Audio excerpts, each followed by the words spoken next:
Bab 381. Pertemuan tak terduga di perjamuan.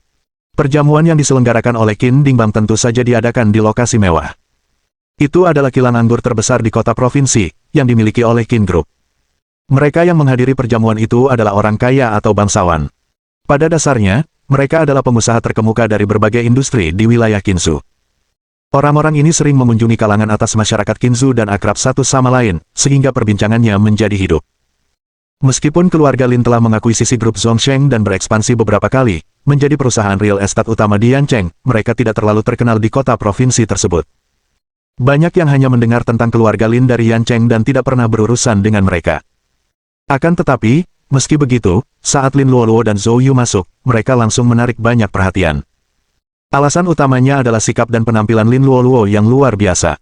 Kehadirannya membuat wanita-wanita lain tampak seperti orang biasa yang vulgar. Banyak pria melirik Lin Luoluo. Merasakan tatapan semua orang, Zhou Yu tiba-tiba mengulurkan lengannya dan melingkarkannya di pinggang ramping Lin Luoluo. Lin Luoluo sangat sensitif dan menggigil seluruh tubuhnya. Dia melirik Zhou Yu dan, sepintar dirinya, segera memahami maksudnya. Senyum tipis muncul di sudut mulutnya, tetapi dia tidak berusaha melepaskan diri. Karena mereka tidak mengenal siapapun di sana, Lin Luoluo langsung membawa Zhou Yu ke meja makan. Mereka masing-masing mengambil segelas anggur merah dan mulai mencicipinya. Pada saat itulah, terdengar suara sarkastis.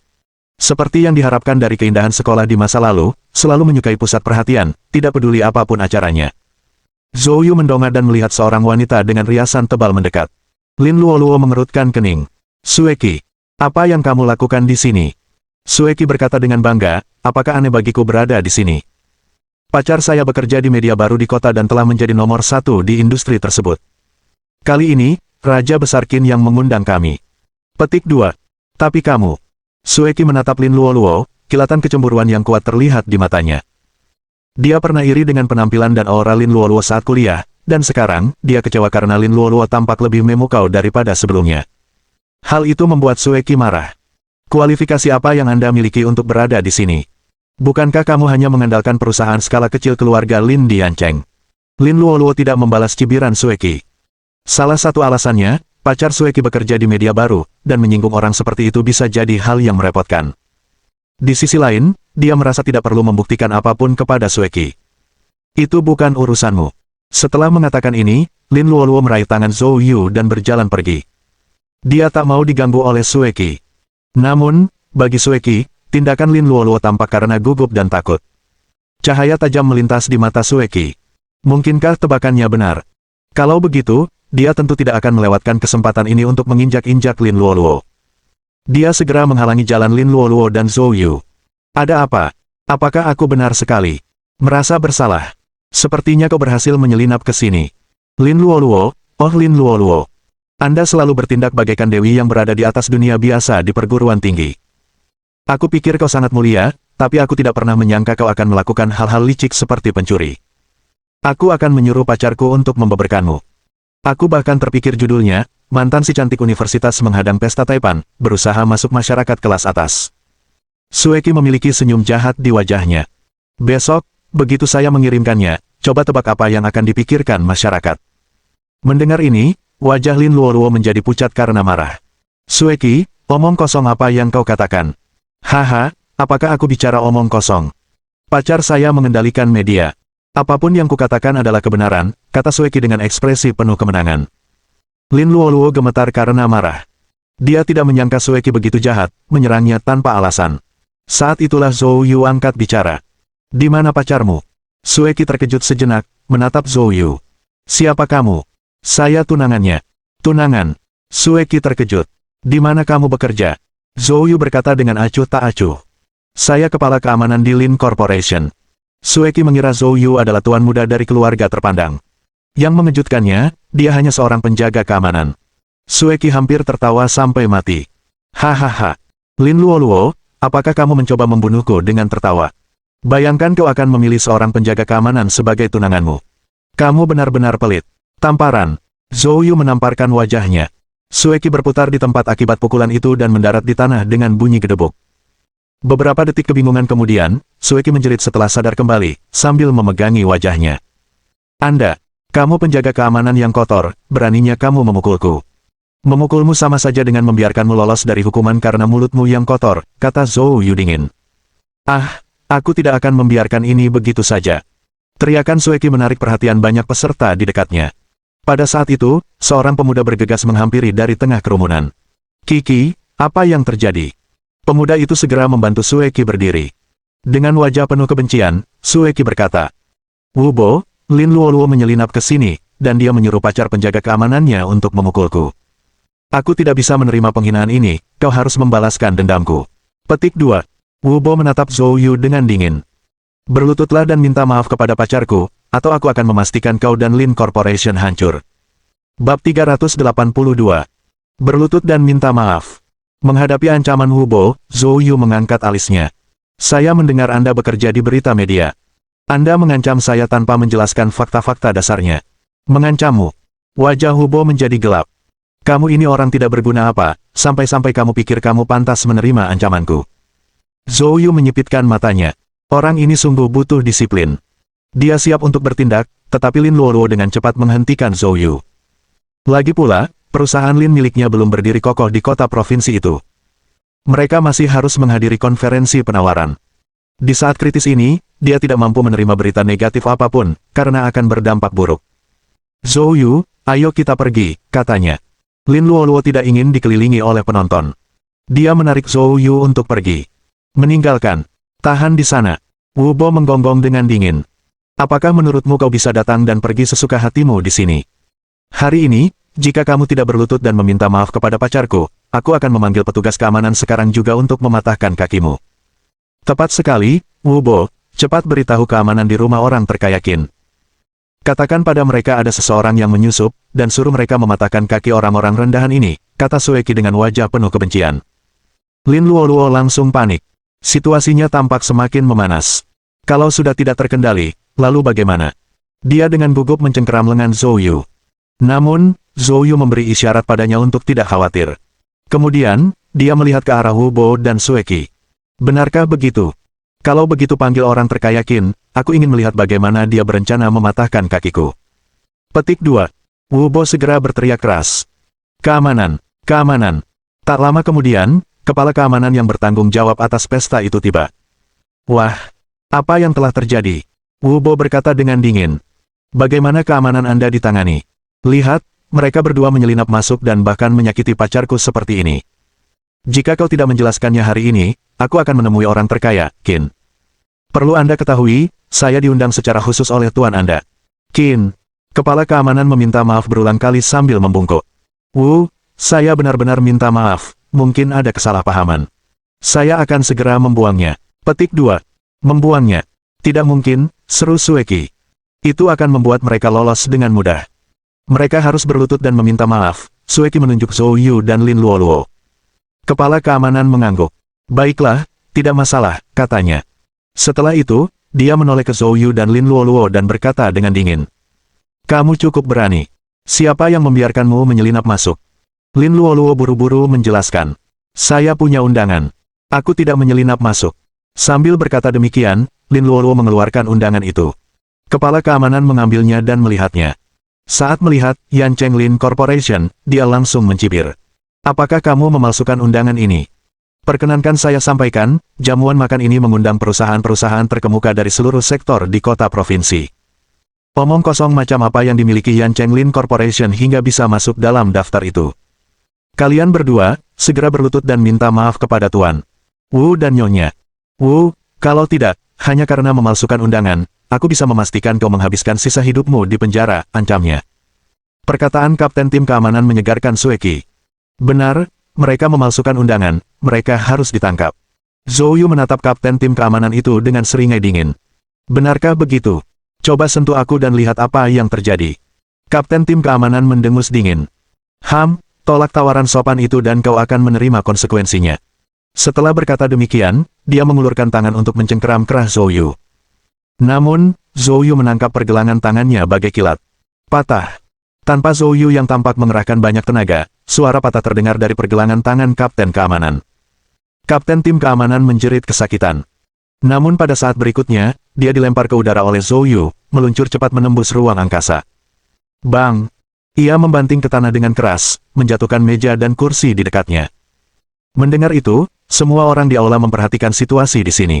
Wajah Lin Luoluo berubah pucat pasi karena ketakutan. Dia tidak ingin memperburuk keadaan, tetapi keadaan malah bertambah serius. Zhou Yu, aku mohon padamu, berhentilah bertarung. Kita pergi saja, pintanya. Zhou Yu melihat Lin Luoluo dalam keadaan seperti itu. Dia mendesah dalam hati. Meskipun Lin Luoluo tampak dingin dan menyendiri, sebenarnya dia sangat rapuh di lubuk hatinya. Terlebih lagi, sambil menanggung beban seluruh perusahaan Lin, dia melangkah dengan hati-hati di setiap langkah, takut terhadap masalah apapun. Kehati-hatian ini membuat Zhou Yu merasa sakit hati. Ini bukanlah sesuatu yang seharusnya ditanggung oleh gadis seusianya. Tetapi karena dia sudah menanggungnya, Zhou Yu memutuskan untuk membantunya. Untuk membantunya membangun pendirian yang kuat dari dalam dirinya. Dalam masyarakat ini, kelemahan hanya mengundang penyalahgunaan. Hanya ketika seseorang cukup kuat untuk menanamkan rasa takut kepada orang lain, barulah seseorang benar-benar aman. Jika perusahaan Lin bermaksud untuk terjun ke dunia bisnis kota provinsi, Lin Luoluo harus kuat dan perusahaan Lin harus mendapat penghormatan. Jadi, semuanya akan dimulai malam ini. Zhou Yu menggelengkan kepalanya. Nona Lin, saya tidak akan pergi sampai mereka meminta maaf kepada Anda hari ini, katanya. Pada saat ini, Kapten Tim Keamanan berusaha berdiri sambil berteriak. Apa-apaan yang kalian semua tunggu, hajar dia. Akhirnya bereaksi, para penjaga keamanan lainnya meraung dan mengacungkan tongkat mereka, menyerbu ke arah Zhou Yu. Tamu-tamu lainnya ketakutan dan berhamburan. Para petugas keamanan menyerbu sambil berteriak keras. Namun, mereka dengan cepat dijatuhkan oleh Zhou Yu dengan beberapa pukulan dan tendangan. Wu Bo menyaksikan, jantungnya berdebar kencang, dia tidak menyangka Zhou Yu begitu tangguh. Namun, hatinya dipenuhi dengan kegembiraan yang semakin meningkat. Semakin Zhou Yu mengganggu perjamuan Qin Dingbang, semakin banyak masalah yang akan timbul. Akan tetapi, tepat saat dia diam-diam menikmati hal ini, Zhou Yu tiba-tiba berjalan ke arahnya. Anda, Wu Bo terkejut. Apa yang ingin kamu lakukan? Zhou Yu berkata dengan acuh tak acuh. Berlututlah dan minta maaf pada Nona Lin. Kau mau, teriak Wu Bo dengan marah. Tamparan. Zhou Yu menamparnya dengan keras. Wu Bo menjerit saat dia terpental dan jatuh dengan keras ke lantai. Sialan, tamatlah kau, cepat panggil ketua Qin, ada yang menghancurkan tempatnya. Bab 383. Sulit. Tak lama kemudian, sekelompok besar orang mendekat. Yang memimpin mereka tidak lain adalah Qin Dingbang. Saat melihat Qin Dingbang, Wu Bo langsung berseru keras. Qin, Anda akhirnya tiba. Ada anak di sini yang memalsukan undangan dan menyelinap masuk. Dia juga melukai pacar saya dan petugas keamanan Anda. Petik 2. Tolong minta seseorang untuk merawatnya. Akan tetapi, sebelum Wu Bo dapat menyelesaikan perkataannya, ekspresi Qin Dingbang berubah, dan dia pun segera mendekat. Diam. Sebuah teguran langsung membungkam Wu Bo. Qin Dingbang dengan cepat menghampiri Zhou Yu dan Lin Luoluo. Zhou Yu, kenapa kamu datang tanpa pemberitahuan? Ini pasti Nona Lin. Selamat datang di keluarga Qin saya sebagai tamu. Saya sedang berada di lantai atas untuk menghibur tamu dan tidak tahu Anda sudah tiba. Saya benar-benar minta maaf. Petik 2. Saya seharusnya datang untuk menyambut Anda secara pribadi. Wajah Qin Dingbang dipenuhi dengan ekspresi meminta maaf. Reaksi Qin Dingbang mengejutkan semua orang. Apa yang sedang terjadi? Orang terkaya di Provinsi Qin, bersikap begitu sopan kepada pasangan muda ini. Wu Bo juga tercengang. Qin, kamu. Zhou Yu tersenyum tipis dan berkata. Presiden Qin, apakah undangan untuk Nona Lin dikirim oleh Anda? Qin Dingbang tidak mengerti mengapa Zhou Yu menanyakan hal ini. Dia mengangguk dan berkata. Tentu saja. Zhou Yu lalu menoleh ke Wu Bo. Apakah kamu mendengarnya? Apa yang ingin Anda katakan sekarang tentang fitnah Anda sebelumnya bahwa kami memalsukan undangan? Sue Qi, yang sebelumnya bersikap sangat agresif, juga terlalu takut untuk berbicara melihat kejadian ini. Wu Bo tidak bodoh, dia menyadari bahwa hari ini dia telah menendang pelat besi. Hubungan antara Zhou Yu dan Qin Dingbang luar biasa. Hari ini, dia mungkin harus menelan giginya sendiri. Dia melotot marah ke arah Zhou Yu. Dia segera meraih Sue Qi, siap untuk pergi. Namun, Zhou Yu tidak kenal ampun. Berhenti. Apakah aku membiarkanmu pergi? Lin Luoluo merasakan sesak di hatinya dan hendak menahan Zhou Yu, tetapi Zhou Yu tidak mendengarkannya. Wu Bo dengan marah bertanya. Apa lagi yang kamu inginkan? Berlututlah dan minta maaf pada Nona Lin. Kamu, jangan bertindak terlalu jauh. Wu Bo memaksakan beberapa kata di sela-sela giginya. Terlalu jauh. Zhou Yu mencibir. Seperti yang kau katakan sebelumnya, hari ini jika kau tidak meminta maaf, aku akan mematahkan kakimu. Anda. Qin Dingbang tampak bingung. Zhou Yu, apakah kamu punya dendam padanya? Zhou Yu menjelaskan secara singkat apa yang telah terjadi. Ekspresi Qin Dingbang juga menjadi gelap. Beraninya seseorang bersikap begitu sombong di pestanya. Bukankah ini tamparan di wajahnya? Lagi pula, menindas orang lain adalah satu hal, tapi berani menindas Zhou Yu. Itu sama saja dengan mencari kematian. Qin Dingbang segera mencela.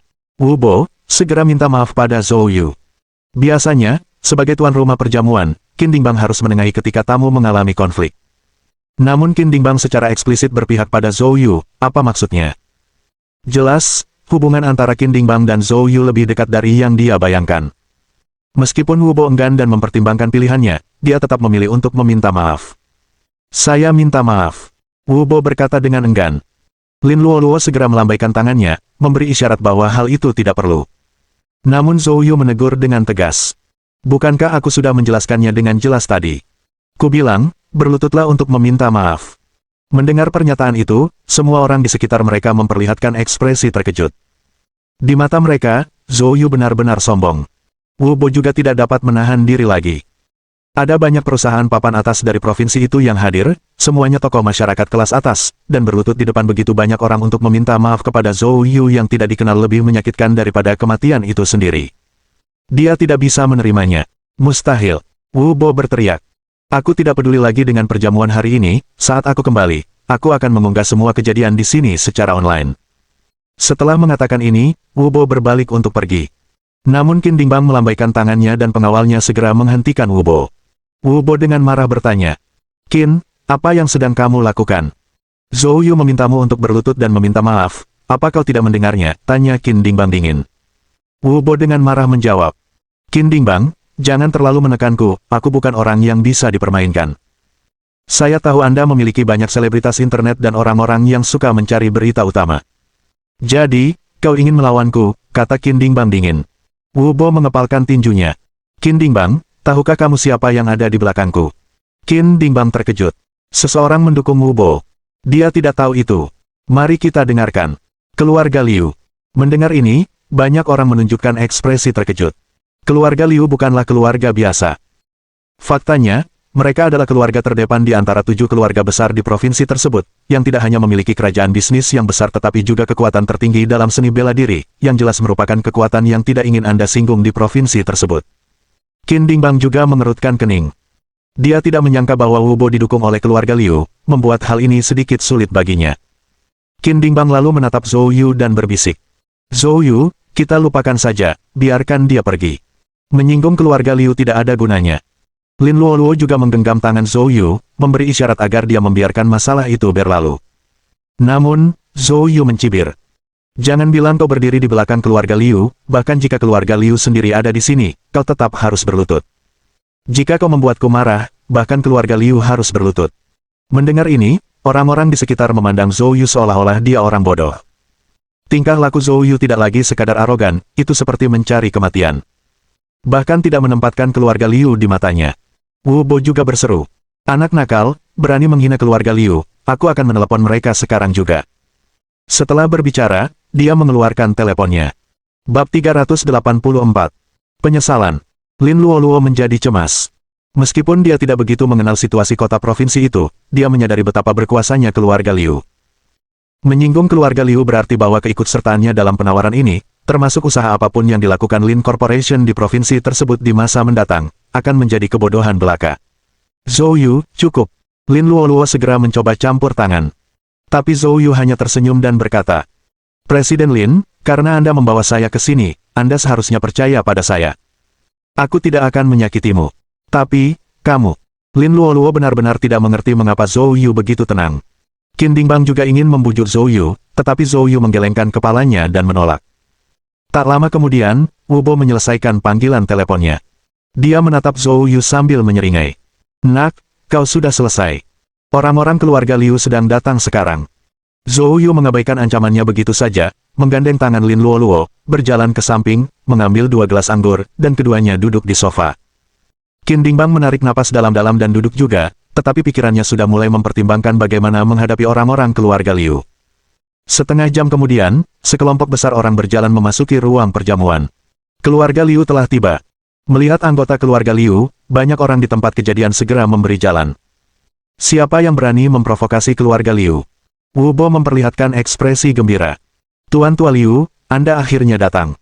Orang tersebut tidak lain adalah Liu Zongsen. Telah diliputi amarah selama beberapa hari terakhir ini.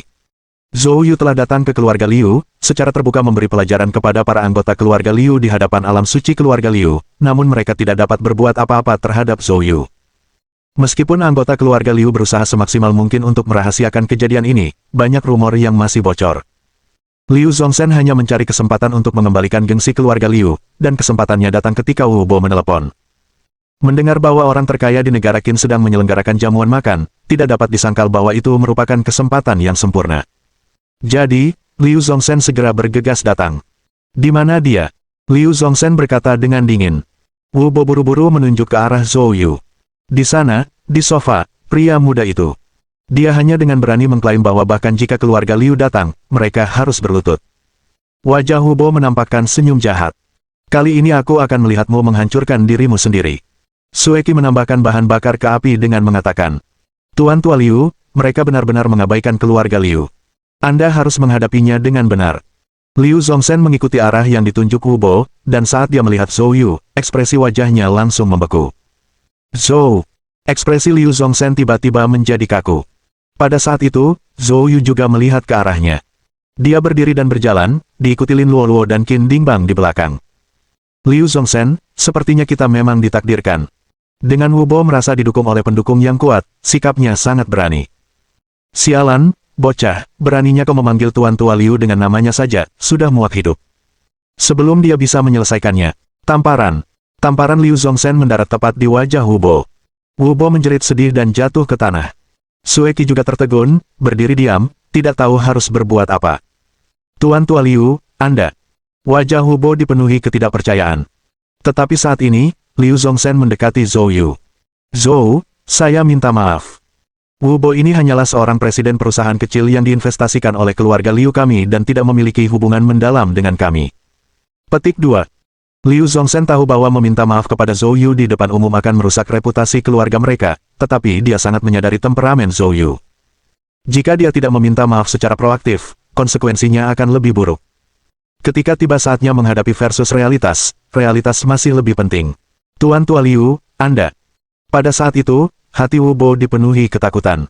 Siapa yang pernah tersinggung pacarnya? Orang-orang di sekitar juga tampak terkejut, dan aula perjamuan menjadi sunyi seperti kuburan. Bahkan Lin Luoluo dan Qin Dingbang tercengang. Terutama Qin Dingbang, dia telah membayangkan banyak rencana darurat, tetapi dia tidak pernah mengantisipasi hasil ini. Apakah ini benar-benar keluarga Liu? Zhou Yu cukup tenang. Jangan minta maaf padaku, minta maaf saja pada manajer umum kami, Lin. Liu Zongsen buru-buru berbalik menatap Lin Luoluo. Manajer umum Lin, saya minta maaf. Lin Luoluo terkejut, dan dia cepat-cepat melambaikan tangannya. Tidak apa-apa, tidak apa-apa. Zhou, kalau tidak ada yang lain, aku permisi dulu. Petik 2. Liu Zongsen hanya ingin meninggalkan tempat itu secepat mungkin. Zhou Yu berkata dengan acuh tak acuh. Tidak terburu-buru. Mendengar itu, Liu Zongsen merasa sedikit cemas. Zhou, apakah kamu punya urusan lain? Zhou Yu menunjuk Wu Bo. Apakah perusahaannya diinvestasikan oleh keluarga Liu? Saya akan mengambil perusahaannya. Liu Zongsen tidak ragu-ragu. Oke, tidak masalah. Wu Bo tercengang. Liu Ye, kamu tidak bisa melakukan ini. Perusahaanku, aku sudah bekerja keras untuk.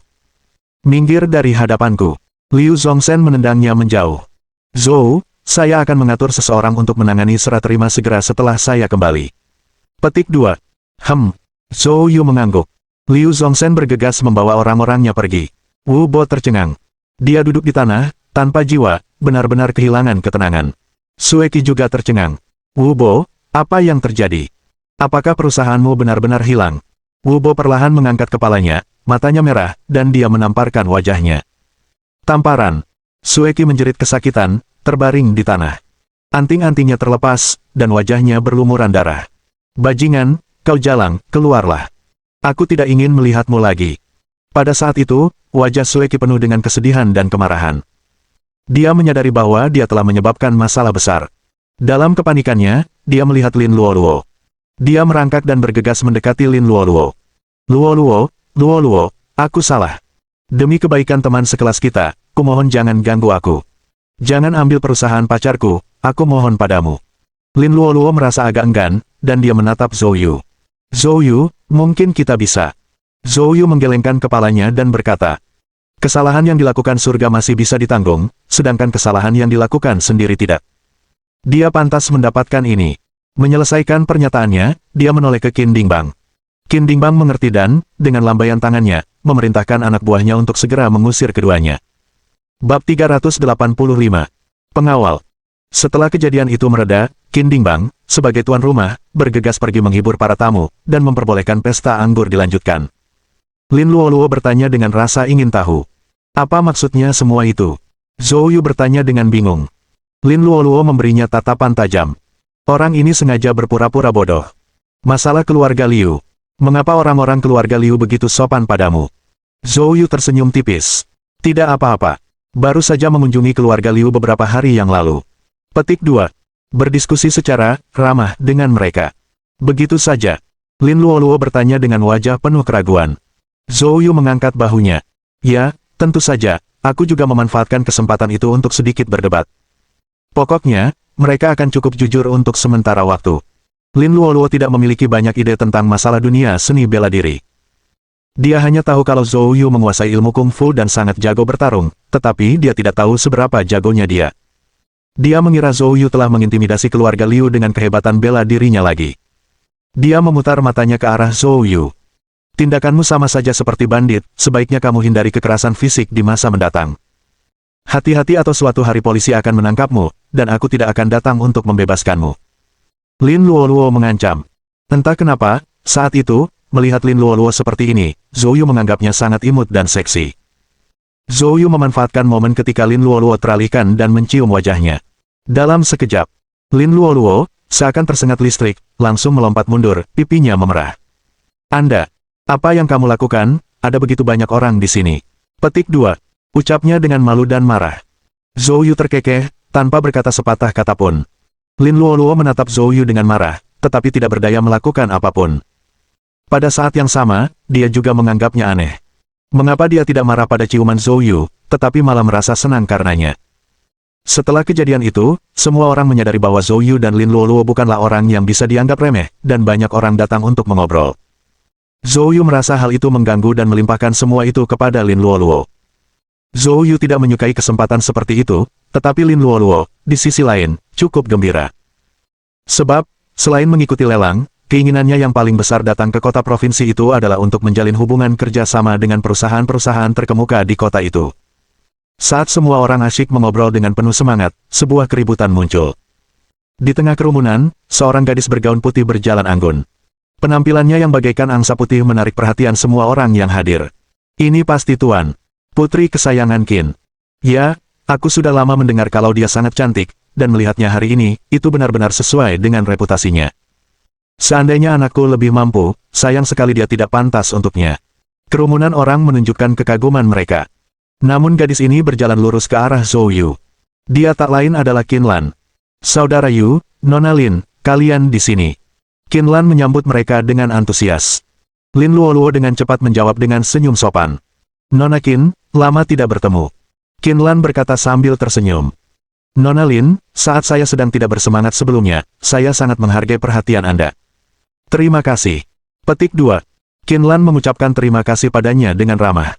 Lin Luoluo cepat melambaikan tangannya. Nona Qin, tidak perlu seformal itu. Zhou Yu, terima kasih juga. Zhou Yu melambaikan tangannya. Tidak apa-apa. Di sini terlalu berisik, ayo kita pergi ke kantor ayahku. Tentu.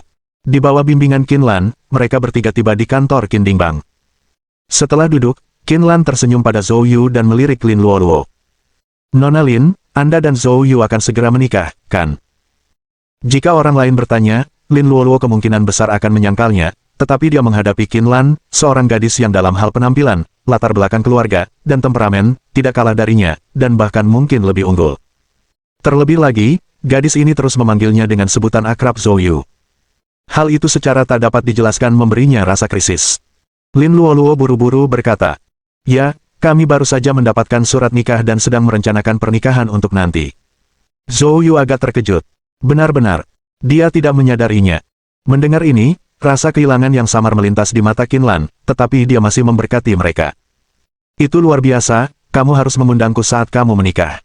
Tidak masalah, Lin Luoluo tersenyum. Ngomong-ngomong, Nona Lin, apakah perusahaan Lin Anda berencana untuk berekspansi ke kota provinsi? Lin Luoluo mengangguk. Itulah rencananya. Kami memanfaatkan kesempatan menghadiri tender ini untuk mengenal kota provinsi ini lebih baik dan bertemu dengan beberapa tokoh berpengaruh, serta mempersiapkan diri untuk masa depan. Petik 2. Itu mudah. Qinlan tersenyum. Biarkan ayahku membantumu secara langsung. Ayah saya memiliki prestis setinggi di kalangan bisnis di sini, dan jika dia berbicara, tidak akan ada masalah. Wajah Lin Luoluo berseri-seri karena terkejut. Benar-benar. Bukankah itu akan menjadi masalah yang terlalu besar bagi Tuan? Qin. Tidak juga, aku akan bicara dengannya, Qinlan meyakinkan. Saat mereka berbicara, Qin Dingbang masuk. Ayah datang di waktu yang tepat. Saya hanya memberitahu Nona Lin bahwa perusahaan Lin mereka ingin berekspansi ke kota provinsi, dan Anda harus membantu mereka. Petik 2. Qin Dingbang terkekeh. Tentu saja, itu tidak masalah sama sekali. Kalau menyangkut orang, uang, atau sumber daya, Nona Lin hanya perlu bertanya. Lin Luoluo merasa tersanjung dan segera berdiri untuk berterima kasih padanya. Pada saat ini, Zhou Yu mengangkat alisnya. Presiden Qin, Anda terlihat agak tidak sehat. Apakah kamu mengalami masalah? Qin Dingbang menghela nafas. Sejak kejadian di kota Wu, aku sudah menyewa tenaga ahli untuk melindungi Lanlan, tapi akhir-akhir ini mereka terus meminta bayaran yang semakin tinggi. Aku benar-benar tertipu. Saat mengatakan ini, Qin Dingbang tiba-tiba melihat ke arah Zhou Yu. Zhou Yu, bagaimana kalau membiarkan Lanlan tinggal bersamamu lebih lama? Ekspresi Zhou Yu menegang, dan dia melirik Lin Luoluo. Seperti yang diduga, wajah Lin Luoluo menjadi agak tidak wajar. Ayah, apa yang kau bicarakan? Qinlan menghentakkan kakinya. Qin Dingbang juga menyadari bahwa dia telah mengatakan hal yang salah. Dia buru-buru berkata, cuma bercanda, cuma bercanda. Lupakan saja. Aku akan bicara baik-baik dengan Xie Changlin, dan minta dia menurunkan harganya sedikit. Petik 2. Zhou Yu terkejut. Xie Changlin. Penatua ketiga Aula Shenwu. Bab 386. Menegosiasikan harga. Qin Dingbang mengangguk, ya, ada apa? Apakah kamu juga mengenal mereka? Zhou Yu mengangguk sedikit. Agak familiar. Dia kini curiga bahwa Shenwu Hall merupakan kekuatan besar yang ditempatkan di kota provinsi oleh ibu kota, khususnya untuk menyasar Lin Corporation. Oleh karena itu, dia baru-baru ini mempertimbangkan untuk bertemu seseorang dari Shenwu Hall. Qin, jika kamu ingin bernegosiasi dengan Xie Changlin, aku akan ikut denganmu untuk melihatnya. Petik 2. Wajah Qin Dingbang berseri-seri. Itu akan sempurna. Kekuatan Zhou Yu adalah sesuatu yang dia ketahui dengan sangat baik. Pada jamuan makan hari ini, saya juga mengundangnya, tetapi karena identitas khususnya, saya mengatur agar dia berada di ruangan yang berbeda. Apakah kita akan pergi ke sana sekarang? Kita bisa. Di aula perjamuan kecil lainnya. Xie Changlin dan beberapa anak buahnya sedang mencicipi anggur di sini. Penatua, menaikkan harga saat itu juga, bukankah itu akan menyinggung Qin Dingbang? Bagaimanapun, dia adalah orang terkaya di Qinzhou, dan kekuatannya tidak boleh diremehkan. Xie Changlin tersenyum tipis. Orang terkaya di Qinzhou. Dia sangat kaya dan punya sumber daya, tapi jago bela diri tidak bisa dibeli dengan uang. Petik 2. Di seluruh wilayah Qinzhou, selain Aula Shenwu, tidak ada tempat lain yang memiliki cukup banyak guru untuk dipilihnya. Apa sebutannya dalam istilah bisnis? Ya, ini pasar penjual.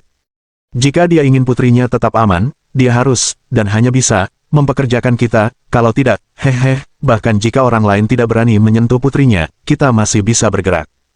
Mendengar hal itu, bawahan itu langsung menunjukkan ekspresi menyanjung. Penatua, rencana ini brilian. Saat itu, Qin Dingbang harus membayar, suka atau tidak, hahaha. Bang! Tiba-tiba pintu kamar ditendang hingga terbuka. Setelah itu, terdengarlah sebuah suara. Perhitungan Penatua Xie sangat membingungkan, aku bisa mendengarnya dengan jelas dari jarak yang sangat jauh. Xie Changlin dan anak buahnya terkejut oleh suara tiba-tiba ini. Dia hendak marah, tetapi ekspresinya berubah drastis saat dia melihat siapa yang datang. Zhou, Tuan. Zhou. Bagaimana kabarmu, di sini juga? Zhou Yu berkata dengan acuh tak acuh. Apakah kamu menanyaiku? Tidak. Xie Changlin cepat menggelengkan kepalanya. Pada saat ini, Qin Dingbang dengan marah berkata, Penatua Xie, apa yang baru saja kamu katakan? Untuk memaksaku menerima tawaranmu, kau benar-benar akan mendekati putriku. Itu keterlaluan. Xie Changlin sangat marah. Zhou Yu angkat bicara. Menjelaskan. Kelopak mata Xie Changlin berkedut hebat. Dia menyadari bahwa Zhou Yu tidak hanya mengenal Qin Dingbang, tetapi dilihat dari situasi dan nadanya, dia ada di sini untuk mendukung Qin Dingbang. Kalau dia tahu begini, dia tidak akan datang ke sini. Sekarang sudah terlambat untuk menyesal. Xie Changlin memasang senyum yang dipaksakan. Zhou, Tuan.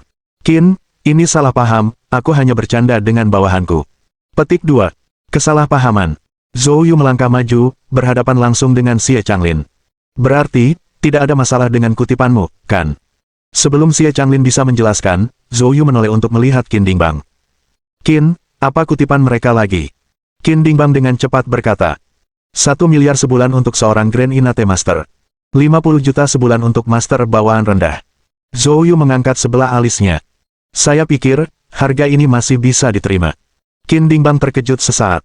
Apa yang sedang terjadi? Bukankah Zhou Yu ada di sini untuk membantunya? Sementara Qin Dingbang kebingungan, Zhou Yu berbalik ke Xie Changlin.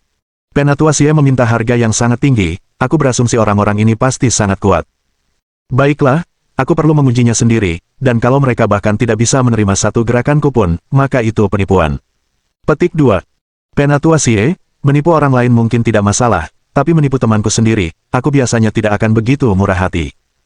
Wajah Xie Changlin tiba-tiba berubah jelek. Membiarkan Zhou Yu menguji mereka. Itu hanya candaan.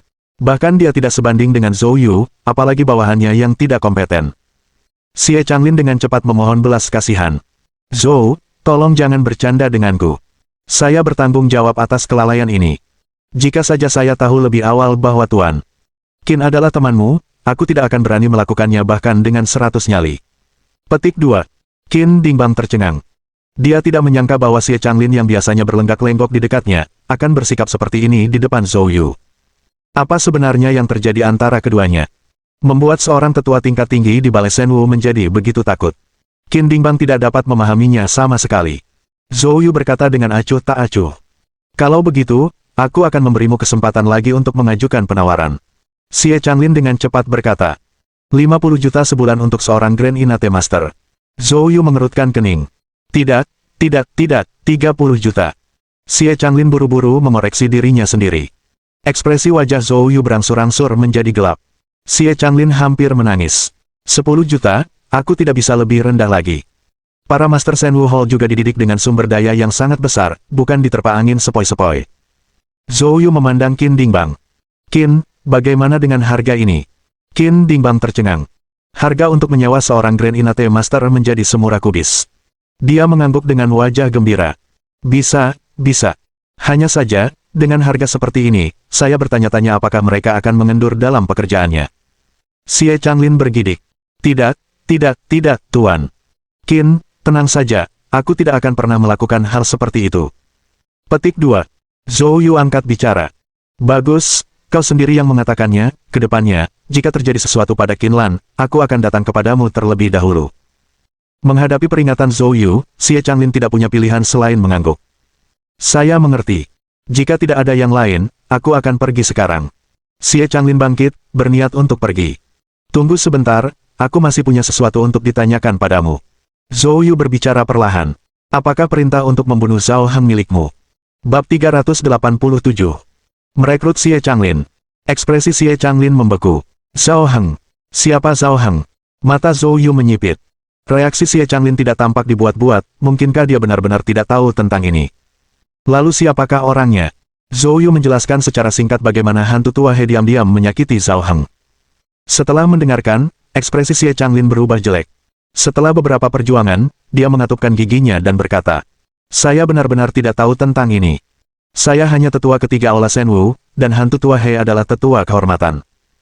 Sebenarnya, statusnya bahkan lebih tinggi dariku, aku tidak punya wewenang untuk memerintah, hanya tetua agung dan kepala aula yang punya wewenang itu.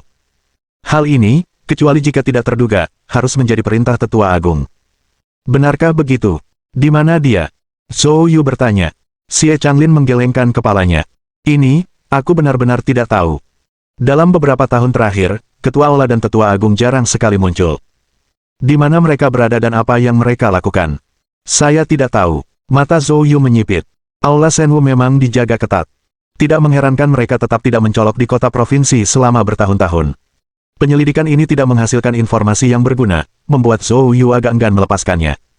Dia menatap Xie Changlin, tatapannya terus berubah. Xie Changlin merasa tidak nyaman dengan tatapannya. Dia tidak tahu apa yang dipikirkan Zhou Yu, bertanya-tanya apakah dia sedang memikirkan cara menghadapinya. Saat itu, Zhou Yu tiba-tiba menoleh ke arah Qin Dingbang. Qin, aku punya beberapa hal untuk dibicarakan dengan Penatua Xie. Petik 2. Qin Dingbang segera bereaksi. Baiklah, aku akan keluar dan menghibur para tamu, kalian berdua ngobrol saja. Qin Dingbang dan lainnya mengundurkan diri. Xie Changlin ragu sejenak, lalu memerintahkan bawahannya untuk mundur. Tak lama kemudian, hanya Zhou Yu dan Xie Changlin yang tersisa di ruangan itu. Zhou Yu lalu angkat bicara. Penatua Xie, apakah Anda tertarik bekerja untuk saya? Mendengar ini, Xie Changlin tertegun. Zhou, apa maksudmu dengan itu? Saya tidak mengerti. Petik 2. Zhou Yu menyipitkan matanya, menatap Xie Changlin. Tidak mengerti, atau kamu pura-pura bingung? Tahukah kau mengapa kau terjebak di alam bawaan selama bertahun-tahun dan tidak mengalami kemajuan sedikitpun? Ekspresi Xie Changlin tiba-tiba berubah. Zhou, bagaimana kamu tahu? Jika aku tidak salah, lautan kesadaran merusak, mungkin karena berlatih demonic roar, meninggalkan luka. Melangkah ke alam suci, aspek yang paling penting adalah roh primordial. Laut kesadaranmu yang terluka secara langsung memengaruhi pengembangan roh primordial, oleh karena itu, kau terjebak di tempat selama bertahun-tahun. Benarkah itu? Bok. Saat kata-kata Zhou Yu berakhir, Xie Changlin berlutut di tanah. Zhou, Tuan. Zhou. Wajah Xie Changlin dipenuhi kegembiraan. Apa yang baru saja dikatakan Zhou Yu adalah rahasia terbesarnya. Selama bertahun-tahun, ia telah mencari pertolongan dari banyak dokter terkenal secara pribadi, tetapi meskipun orang-orang itu sangat membanggakannya, tidak seorang pun dapat benar-benar mendiagnosis kondisinya. Namun, Zhou Yu telah menggambarkan situasinya secara akurat. Dia telah secara langsung mengatasi keputusasaan terbesar Xie Changlin. Kalau saja Zhou Yu dengan tegas memintanya untuk mengkhianati Balai Shenwu, dia pasti akan menolak dengan keras. Namun, kalau Zhou Yu dapat menyembuhkan lukanya dan membiarkannya melangkah ke alam suci, lalu apa sebenarnya Balai Shenwu itu? Jika dia harus berkhianat, biarlah demikian. Jika Anda dapat menyembuhkan luka di lautan kesadaran saya, Xie Changlin, bersedia melakukan apapun untuk Tuan. Zhou Yu mengangguk. Bagus, ingat apa yang kamu katakan. Wajah Xie Changlin dipenuhi kegembiraan. Zhou, bisakah kau benar-benar menyembuhkan lukaku? Tentu saja, tapi luka di lautan kesadaran tidak mudah disembuhkan, aku butuh beberapa hari untuk mempersiapkannya. Selama waktu ini, aku ingin kau mengawasi situasi di Aula Shenwu, terutama status Kepala Aula dan Tetua Agung, dan segera beritahu aku jika ada di antara mereka yang muncul. Tidak masalah. Xie Changlin segera meyakinkan. Baiklah, kalau begitu kamu boleh pergi. Zhou Yu berkata sambil tersenyum. Xie Changlin menahan kegembiraan di hatinya dan membungkus sebelum pergi. Zhou Yu memperhatikan kepergian Xie Changlin, sambil berpikir serius. Dia mengenal Xie Changlin melalui konflik dengan putranya, terlepas dari perbedaan mereka. Melalui beberapa interaksi, dia menemukan bahwa meskipun Xie tampak berpengaruh sebagai tetua ketiga di Shenwu Hall, dia sebenarnya hanyalah seekor anjing rumahan yang setia. Di Shenwu Hall, statusnya sebenarnya tidak begitu tinggi. Zhou Yu tahu hal ini, oleh karena itu dia membawa Xie Changlin ke sisinya. Sebab, menerobos benteng yang kuat seringkali memerlukan penghancuran dari dalam. Dia berharap Xie Changlin tidak mengecewakannya. Setelah menangani masalah Xie Changlin, Zhou Yu mulai merencanakan untuk mengambil alih perusahaan media Wu Bo keesokan harinya. Sebenarnya, pengambil alihan perusahaan Wu Bo sebagian dimaksudkan untuk memberi wewenang kepada Lin Luoluo selama peristiwa ini. Di sisi lain, itu juga demi perusahaannya sendiri. Sui Tianyu telah menyebutkan beberapa hari yang lalu bahwa perusahaan menghadapi dua masalah utama. Yang pertama adalah pasokan produk, sederhananya, tanpa sumber herbal yang stabil, perusahaan tidak dapat berkembang. Masalah kedua adalah publisitas, saluran untuk publisitas media tradisional dimonopoli oleh perusahaan-perusahaan kedokteran kosmetik lama berdasarkan kontrak jangka panjang, sehingga tidak menyisakan saluran bagi perusahaan-perusahaan kedokteran kosmetik baru. Hal ini juga merupakan suatu metode penekanan dari perusahaan-perusahaan yang sudah mapan terhadap perusahaan-perusahaan yang baru muncul. Dengan pertimbangan inilah Zhou Yu telah merebut perusahaan Wu Bo. Media baru, jelas saja, merupakan jalan baru untuk publisitas masa depan. Hanya saja, Zhou Yu tidak yakin cara mengoperasikannya. Pada saat ini, Qin Lan mengintip melalui pintu. Kakak Yu, sudah selesai. Aku melihat Xie Changlin dan yang lainnya pergi, dan kamu belum keluar, jadi aku datang untuk memeriksanya. Petik 2. Zhou Yu berkata sambil tersenyum. Saya sudah selesai, hanya memikirkan beberapa hal. Oh, apa pentingnya? Bisakah Anda berbagi dengan saya? Bab 388. Media Gelombang Laut. Zhou Yu secara singkat menyebutkan situasi dengan perusahaan media baru Wubo. Gampang, ayahku tahu apa yang harus dilakukan, ayo kita minta bantuannya, kata Qin Lan sambil tersenyum. Zhou Yu berpikir sejenak. Itu benar. Lagi pula, Qin Dingbang adalah orang terkaya di negara bagian Qin dan telah terlibat dalam dunia bisnis selama bertahun-tahun, hal-hal seperti itu sudah menjadi sifat alami baginya. Bersemangat, Qin Lan membawa Zhou Yu menemui Qin Dingbang dan menjelaskan situasinya.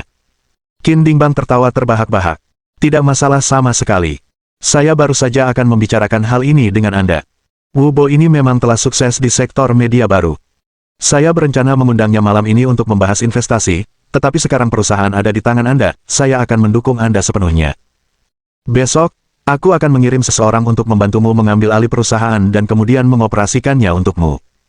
Oke. Setelah meninggalkan aula perjamuan kilang anggur, waktu sudah lewat pukul 2 pagi. Lin Luoluo telah minum cukup banyak, pipinya memerah, saat mereka berkendara pulang bersama. Sepanjang jalan, Lin Luoluo tetap diam. Zhou Yu merasa ada yang tidak beres dan bertanya. Direktur Lin, ada apa? Lin Luoluo melihat keluar jendela dan berkata dengan muram. Tahukah Anda Nona Qin adalah tuan Putri Qin selama ini? Ya, Zhou Yu mengangguk. Tidakkah kamu tahu? Lin Luoluo melirik Zhou Yu. Apakah kau memberitahuku kapan kau membawanya terakhir kali? Zhou Yu menggaruk kepalanya. Tampaknya dia benar-benar belum memperkenalkannya. Anda menyembuhkan tuan Putri Qin, dan dari apa yang saya lihat, Ten Qin tampaknya punya niat untuk menjodohkanmu dengan putrinya. Nona Qin cantik dan berasal dari keluarga kaya. Anda tidak mungkin tidak tertarik. Petik 2. Zhou Yu tampak benar-benar bingung. Dia tidak mengerti apa yang dibicarakan Lin Luoluo. Jika kamu merasa surat nikah kita menghalangimu, aku bisa menceraikanmu sekarang juga. Saat Lin Luoluo mengatakan ini, tatapannya tetap tertuju pada langit malam di luar jendela. Gelombang rasa asam mengalir di lubang hidungnya. Zhou Yu tercengang, lalu dia mengerti. Ternyata gadis ini merasa cemburu. Dia menahan senyum dan berpura-pura mempertimbangkannya. Yah, itu bukan hal yang mustahil. Tapi ada masalah praktis yang perlu dipecahkan sebelum aku bisa pergi. Lin Luoluo bergidik. Apakah dia benar-benar mempertimbangkan perceraian? Menahan kesedihan di hatinya, Lin Luoluo bertanya. Masalah apa? Saya sudah bekerja di Lin Corporation selama hampir setengah tahun tanpa menerima gaji. Pergi tanpa mendapatkan uang yang sudah saya hasilkan akan menjadi kerugian yang sangat besar. Petik 2. Lin Luoluo terkejut, lalu berbalik melihat Zhou Yu dengan senyuman di wajahnya. Dia menyadari apa yang sedang terjadi. Lin Luoluo dengan marah menendang Zhou Yu. Berapa hari Anda benar-benar bekerja dengan serius? Dan Anda masih mengharapkan gaji? Jangan pernah berpikir untuk menerima sepeser pun gaji dariku di masa depan. Meskipun Lin Luoluo tampak marah, ada kegembiraan yang jelas di matanya. Zhou Yu terkekeh dan mendekat. Direktur Lin, bolehkah aku menciummu lagi? Lin Luoluo terkejut, lalu segera mendorong Zhou Yu menjauh. Kau baru saja melakukan hal itu secara diam-diam, dan aku masih belum menyelesaikan masalah ini denganmu, jangan coba-coba. Lagi pula, jangan berpikir aku sengaja menahanmu di sini karena aku tidak ingin kau pergi. Jika kamu ingin pergi, aku tidak akan menghentikanmu, tetapi sampai kamu melakukannya, kamu masih seorang karyawan Lin Corporation, dan aku bosmu. Mulai sekarang, kamu harus segera memberitahuku tentang apapun, mengerti? Baiklah. Zhou Yu merentangkan tangannya tanda menyerah. Malam berlalu tanpa percakapan lebih lanjut. Keesokan paginya, Wubo dikawal oleh keluarga Liu untuk menangani prosedur serah terima perusahaan. Zhou Yu tidak ragu-ragu, dia berencana untuk mengunjungi perusahaan Wubo bersama Lin Luoluo. Namun, Lin Luoluo dengan tegas menolaknya. Aku tidak akan pergi. Konferensi penawaran akan segera dimulai, dan saya perlu memeriksa dokumen penawaran untuk subway jalur 10 lagi. Petik 2. Zhou Yu mengangguk. Tidak apa-apa. Aku akan pergi sendiri dan menemuimu saat aku sudah selesai. Setelah pergi, Zhou Yu memberitahu Qin Dingbang, memintanya untuk mengirim seseorang langsung ke perusahaan Wubo. Perusahaan Wubo bernama Wave Media. Ketika Zhou Yu dan kelompoknya tiba di gedung Wave Media, orang yang dikirim oleh Qin Dingbang juga telah tiba. Melihat pendatang baru itu, wajah Wubo menampakkan keterkejutan dan kemarahan. Huang Chenggang, apa yang kamu lakukan di sini? Huang Chenggang mengabaikan Wubo, membungkuk hormat kepada Zhou Yu dan berkata, Zhou, halo, saya dikirim oleh Tuan Qin untuk membantu Anda mengambil alih Wave Media, nama saya Huang Chenggang. Petik 2. Zhou Yu penasaran. Kamu kenal dia? Huang Chenggang terkekeh. Tentu saja. Wubo dan saya telah menjadi rival di industri media baru, dan terus-menerus bersaing. Sayangnya, dia tidak beruntung kali ini, sehingga menyinggung Anda, Tuan. Zhou. Zhou Yu mengangguk dan berjalan masuk. Sepanjang jalan, Huang Chenggang terus memperkenalkan Zhou Yu pada pengembangan media baru, yang menurut Zhou Yu memuaskan. Jika dia dapat menerobos saluran media baru, itu akan menyelesaikan kebutuhan publisitas Tianyu. Dia segera meminta Huang Chenggang untuk menangani prosedur pemindahan perusahaan, memindahkan perusahaan langsung ke nama Sui Tianyu. Tidak masalah, saya akan segera memulainya, kata Huang Chenggang. Wu Bo sangat enggan, tetapi dia tidak berani melawan. Dia hanya bisa bekerja sama dengan patuh. Sementara itu, Zhou Yu duduk santai di kantor Wu Bo sambil minum teh. Saat itulah dia melihat sebuah dokumen di meja. Dia meliriknya dengan santai dan melihat Pavilion Wanbao, serta kata-kata lain di atasnya. Penasaran, Zhou Yu mengambilnya dan mendapati isinya adalah berkas penuh berita buruk tentang Pavilion Wanbao. Isinya tidak hanya kebohongan tentang mereka yang menjual obat palsu tetapi juga informasi rahasia pribadi tentang manajer Pavilion Wanbao, Kang Yuzi. Jika Zhou Yu tidak mengenal Kang Yuzi sedikit, dia mungkin akan mempercayainya sebagai kebenaran. Dia tampak bingung. Ada apa dengan berita ini? Tidak ada apa-apanya selain omong kosong. Saat itu, dia mendapat telepon dari Kang Yuzi. Zhou, apakah kamu bebas sekarang? Saya telah membuat pengaturan dengan Presiden Ding. Jika memungkinkan, saya ingin mengundang Anda ke rumah sakit. Petik 2. Bab 389 di Geng. Zhou Yu mengangguk. Bagus, kamu di mana? Saya akan mengirimkan mobil untuk menjemputmu. Petik 2. Setelah memberitahu Kang Yuzi lokasinya, Zhou Yu menutup telepon. Kemudian, dia memanggil Huang Chenggang. Ada apa dengan benda ini? Huang Chenggang mengambilnya, melihatnya dengan saksama, lalu berkata sambil tersenyum. Ini seharusnya menjadi bisnis yang dijalankan Wu Bo dan kelompoknya sebelumnya. Dengan munculnya media baru, banyak perusahaan media baru menghasilkan uang dengan terus-menerus menjelekkan pihak lain. Jadi begitulah adanya. Zhou Yu berpikir sejenak. Bisakah kita cari tahu siapa yang ingin mencemarkan nama baik Pavilion Wanbao? Huang Chenggang berkata sambil tersenyum. Gampang, lihat saja catatan pembayaran sebelumnya. Saat berbicara, Huang Chenggang memerintahkan bawahannya untuk segera memeriksa. Dalam waktu kurang dari 5 menit, Huang Chenggang melaporkan. Zhou, kami menemukannya. Itu ditugaskan oleh seseorang bernama Di Geng melalui Haiwang Media. Petik 2. Di Geng. Bisakah kami mencari tahu informasi tentang orang ini? Itu mungkin akan memakan waktu, tapi aku akan segera mengurusnya. Pada saat itu, mobil Kang Yuzi tiba. Zhou Yu memerintahkan Huang Chenggang untuk menunda penerbitan artikel itu untuk saat ini. Setelah itu, dia dan Kang Yuzi bergegas ke rumah sakit. Dalam perjalanan, Kang Yuzi memperkenalkan. Zhou, nama lengkap bos kami Ding adalah Ding Hao, salah satu eksekutif Fukan Pharmaceuticals, dan juga atasan langsung saya. Kondisinya, menurut pemeriksaan rumah sakit. Kang Yuzi menjelaskan situasi Ding Hao secara detail. Setelah mendengarkan, Zhou Yu memperoleh pemahaman umum. Tiba-tiba, dia mendapat ide. Apakah kamu kenal seseorang bernama Di Geng? Di Geng. Kang Yuzi terkejut. Ya, aku kenal dia. Dia juga salah satu eksekutif Fukan Group. Petik 2. Dia bukan sekutu bos kita Ding, kalau dibilang mereka musuh bebuyutan, itu tidak akan berlebihan. Zhou Yu tertegun. Dia tidak menyangka bahwa materi negatif yang baru saja dilihatnya sebenarnya berasal dari seseorang di perusahaannya sendiri. Perselisihan internal ini memang serius. Saat mereka sedang berbicara, mobil memasuki rumah sakit. Kang Yuzi memimpin Zhou Yu dan Lou Moyan ke bangsal Ding Hao. Di dalam bangsal, ada lebih dari sekedar Ding Hao. Ada seorang pria parubaya lainnya. Melihat orang ini, Kang Yuzi tercengang sebelum raut wajahnya berubah muram. Di Geng, apa yang kamu lakukan di sini? Pria parubaya itu memang Di Geng.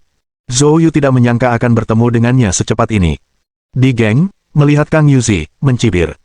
Kamu datang di waktu yang tepat, aku baru saja berdiskusi dengan bosmu, Ding, tentang Pavilion Wanbao. Kang Yuzi, semuanya sudah sampai pada titik ini, jadi aku ingin bicara terus terang. Ding Hao terbaring di sini setengah mati. Kapan dia dapat dipulangkan masih belum pasti. Lagi pula, bahkan jika dia diberhentikan, belum tentu dia bisa tetap menjadi eksekutif tingkat tinggi di Fukan Group. Petik 2. Sekarang, aku memberimu pilihan. Jika kau berjanji setia kepadaku dan menyerahkan hak pengelolaan Pavilion Wanbao, aku dapat menjamin kehidupan yang kaya dan terhormat di masa tuamu, selamanya. Petik 2. Jika tidak, sebelum Di Geng selesai, Kang Yuzi berteriak dengan marah. Dalam mimpimu, saya akan mati sebelum menyerahkan Pavilion Wanbao. Di tanganmu, siapa yang tahu berapa banyak orang yang akan menderita akibat racunmu? Aku tidak akan pernah membiarkanmu berhasil. Petik 2.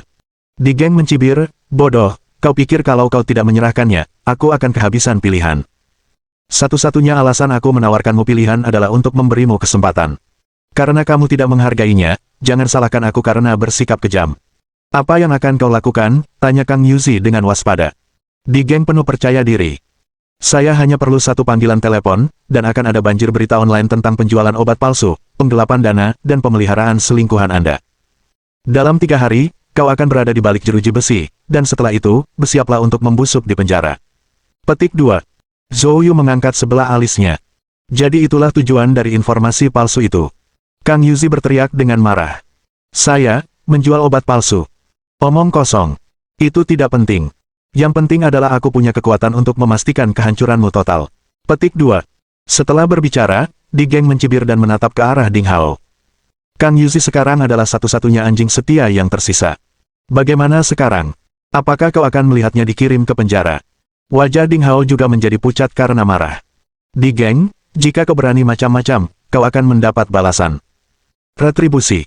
Haha, ada banyak orang di dunia yang seharusnya menerima pembalasan, tapi berapa banyak yang benar-benar melakukannya? Jangan terlalu naif untuk berpikir bahwa pembalasan dendam sialan itu akan membuatku takut. Wajah Di Geng dipenuhi dengan cemoohan. Anda. Tiba-tiba, Ding Hao memuntahkan seteguk darah. Bos Ding. Ekspresi Kang Yuzi berubah drastis, dan dia bergegas mendekat. Bos Ding, apakah Anda baik-baik saja? Ding Hao memberi isyarat dengan tangannya. Saya baik-baik saja. Petik 2. Bos Ding, jangan marah pada si idiot itu, ngomong-ngomong, aku membawa seorang tabib dewa, dia pasti bisa menyembuhkan penyakitmu. Dokter ilahi. Di mana? Kata Ding Hao dengan wajah pucat. Zhou, bisakah kamu bertemu dengan bos kami, Ding? Zhou Yu melangkah mendekat. Ding Hao terkejut. Adalah dokter ilahi. Pada titik ini, Di Geng juga tertawa sangat keras hingga ia hampir tidak bisa berdiri. Hahaha, ini terlalu lucu. Ding Hao, anjingmu ini benar-benar hebat. Membawa Tom, Dick, atau Harry ke sini, aku yakin dia berharap kau mati. Zhou Yu melirik Di Geng. Ding Hao tidak akan mati, tapi kamu. Kamu tidak akan hidup lama lagi, jadi sebaiknya kamu mulai mempersiapkan urusan terakhirmu. Senyum di wajah Di Geng tiba-tiba mengeras. Dia menatap Zhou Yu dengan mata dingin. Beraninya kau mengutukku. Mencari kematian. Bab 390. Berlututlah dan panggil aku ayah. Di Geng mendekati Zhou Yu dengan ekspresi garang di wajahnya. Pada saat ini, wajah Luo Moyan menjadi gelap, dan aura pembunuh langsung terkunci pada Di Geng. Wajah Di Geng berubah, dan setelah melirik Luo Moyan, sekilas ketakutan melintas di matanya, dan dia mundur. Dia tahu betul kekuatan Luo Moyan. Alasan utama mengapa petinggi grup Fukan belum menghancurkan Pavilion Wanbao justru karena kehadiran Luo Moyan. Baiklah, aku ingin melihat kemampuan seperti apa yang kamu miliki. Ding Hao, jika kau mati di sini, aku akan secara pribadi membawa para petinggi kelompok untuk membakar persembahan kertas untukmu. Di Geng mencibir. Mendengar ini, Ding Hao berkata dengan dingin. Jangan repot-repot dengan hal itu. Kang Yuzi, antar tamunya keluar. Kang Yuzi buru-buru berkata. Presiden Ding, Tuan. Zhou belum merawatmu. Ding Hao mengerutkan kening. Apa yang dipikirkan Kang Yuzi? Orang yang begitu cerdik, bagaimana mungkin dia begitu bodoh saat ini? Bagaimana anak muda ini bisa menjadi semacam dokter ilahi? Jika ini berubah menjadi lelucon, dan Di Geng menyebarkannya kembali ke perusahaan, mereka mungkin berpikir dia sudah gila. Mungkin lebih sedikit orang yang akan mendukungnya saat itu. Zhou Yu melihat keraguan Ding Hao dan berkata dengan acuh tak acuh. Presiden Ding, penyakit Anda tidak serius, saya bisa mengobatinya. Ding Hao mengerutkan kening. Apakah kamu tahu penyakit apa yang kuderita? Emfisema, dan terlebih lagi, kondisi paru-parumu sangat buruk, kata Zhou Yu ringan. Ding Hao terkejut, lalu berbalik menatap Kang Yuzi. Apakah dia memberitahumu hal itu? Kang Yuzi menggelengkan kepalanya cepat. Presiden Ding, saya belum mengatakan sepatah kata pun tentang penyakit Anda. Lalu bagaimana dia tahu? Zhou Yu berkata dengan acuh tak acuh, sudah kubilang sebelumnya, penyakitmu bukanlah masalah yang sulit. Aku bisa tahu hanya dengan melihatnya sekilas. Petik 2. Pada titik ini, Di Geng mencibir dari samping. Sepertinya Presiden Ding telah bertemu dengan seorang bangsawan. Mengapa tidak membiarkan dia memeriksamu sebentar? Mungkin dia bisa menyembuhkanmu. Zhou Yu melirik Di Geng dan berkata dengan ringan. Bagaimana jika aku bisa menyembuhkannya? Di Geng mengejek. Jika kau menyembuhkannya, aku akan berlutut dan memanggilmu, ayah. Jika tidak, berlututlah dan bersujud kepadaku 100 kali. Zhou Yu tersenyum tipis sambil menatap Ding Hao. Presiden Ding, apakah Anda ingin saya mentraktir Anda? Ding Hao menatap ekspresi Zhou Yu, jejak keheranan terpancar di matanya. Ketenangan Zhou Yu adalah sesuatu yang belum pernah dilihatnya sebelumnya. Di balik tatapan tenang itu tampaknya tersembunyi keyakinan yang luar biasa. Mengingat taruhan yang baru saja mereka buat, Ding Hao menarik napas dalam-dalam. Kalau begitu, silakan lanjutkan. Zhou Yu tidak berkata apa-apa lagi dan langsung mengeluarkan jarum peraknya untuk memulai perawatan. Faktanya, bagian paling parah dari emfisema Ding Hao adalah kerusakan paru-paru, dan Zhou Yu hanya perlu menggunakan Yiwu Truki untuk menyembuhkannya. Namun, agar tidak terlihat terlalu dramatis, Zhou Yu tetap melakukan gerakan akupuntur, mentransmisikan ki sejati kayu Yi ke tubuh Ding Hao melalui jarum perak. Saat ki sejati kayu Yi memasuki tubuhnya, Ding Hao, yang awalnya memiliki wajah tanpa ekspresi, menunjukkan keterkejutan untuk pertama kalinya. Dia dapat dengan jelas merasakan napasnya menjadi lebih lancar, dan terlebih lagi, rasa sakit yang menusuk di dadanya mulai mereda. Dia menatap wajah muda di hadapannya, dipenuhi keterkejutan. Banyak ahli dan profesor di rumah sakit kota tidak berdaya, sebagian besar membiarkannya menjalani kemoterapi jangka panjang. Namun, di luar dugaan, perawatan yang dilakukan pemuda ini dalam waktu kurang dari 10 menit memberikan dampak yang sangat mencengangkan. Jika dia tidak mengalaminya langsung, dia tidak akan pernah mempercayainya. Proses perawatan Zhou Yu memakan waktu sekitar setengah jam secara keseluruhan. Setelah setengah jam, Zhou Yu menyingkirkan jarum perak itu. Baiklah, bagaimana perasaanmu sekarang? Ding Hao duduk, lalu mengambil napas dalam-dalam beberapa kali, masing-masing dengan lembut. Ia juga mencoba beberapa latihan pengembangan dada, tanpa rasa sakit sama sekali. Penyakitku hilang. Wajah Ding Hao tampak gembira. Zhou Yu berkata sambil tersenyum tipis. Penyakit ini belum sepenuhnya sembuh, Anda masih butuh waktu untuk pulih, tetapi sebagian besar tidak ada masalah. Anda perlu melanjutkan pemulihan medis. Saya akan meminta Presiden Kang mengirimkan obatnya kepadamu. Petik 2. Ding Hao, yang masih penuh kegembiraan, datang ke hadapan Zhou Yu dan membungkuk dalam-dalam. Zhou, terima kasih. Bagaimana kalau begini, saya akan meminta seseorang untuk segera mentransfer biaya konsultasi kepada Anda. Saya tidak punya banyak uang saat ini, hanya kurang sedikit dari 50 juta. Saya harap Tuan Zhou tidak akan keberatan. Zhou Yu melambaikan tangannya. Tidak perlu biaya konsultasi, saya hanya ingin Presiden Ding menyetujui satu hal untuk saya. Oh, apa itu? Saya akan memulai sebuah perusahaan. Saya berharap Paviliun Wanbao dapat memasok ramuan obat untuk perusahaan baru saya. Petik 2. Tidak masalah. Ding Hao setuju tanpa ragu. Namun kemudian, raut wajah cemas tampak sekilas di wajahnya. Namun, pengaruh saya di kalangan petinggi grup Fukan sudah sangat berkurang, dan banyak orang yang dulu mendukung saya telah dibajak oleh mereka. Saya khawatir Paviliun Wanbao tidak akan lagi berada di bawah kendali saya dalam waktu dekat. Petik 2. Zhou Yu melambaikan tangannya dan berkata, tidak apa-apa, asalkan Presiden Ding setuju, itu sudah cukup. Mendengar ini, Di Geng angkat bicara. Dia mengira Zhou Yu seorang penipu, tetapi tanpa diduga, Zhou Yu benar-benar menyembuhkan Ding Hao. Hatinya dipenuhi rasa terkejut. Anak muda, keterampilan medismu memang luar biasa. Saya dengar kamu bilang kamu sedang memulai perusahaan, kan? Tidak masalah, jika kau bersedia mengikutiku, aku bisa meminta Paviliun Wanbao menyediakan ramuan herbal untukmu dalam jangka panjang. Aku bahkan bisa memberimu posisi di eselon atas Fukan Pharmaceuticals, menggantikan Ding Hao. Bagaimana dengan itu? Keterampilan medis Zhou Yu telah menyalakan keinginan Di Geng untuk merekrutnya. Namun, tanggapan Zhou Yu membuat Di Geng tercengang. Tidak perlu. Berlututlah dan bersujudlah, sambil memanggilku, ayah. Petik 2. Mohon dukungan dari omom ante-ante sekalian, buat subscribe atau sharekan novel Mimin ke Facebook kalian, agar channel Mimin bisa terus berkembang. Dengan begitu, Mimin bisa lebih semangat untuk up novel seru lain ke depannya. Buat teman-teman yang sudah subscribe dan sharekan novel Mimin, Mimin ucapkan terima kasih sebanyak-banyaknya. Sekiranya teman-teman menghadapi masalah video diputar dalam bahasa Inggris, coba tukar kepada bahasa Indonesia original melalui cara ini. Semasa mendengarkan, pencet tombol setting di atas kanan video, pilih audio track dan tukar bahasa.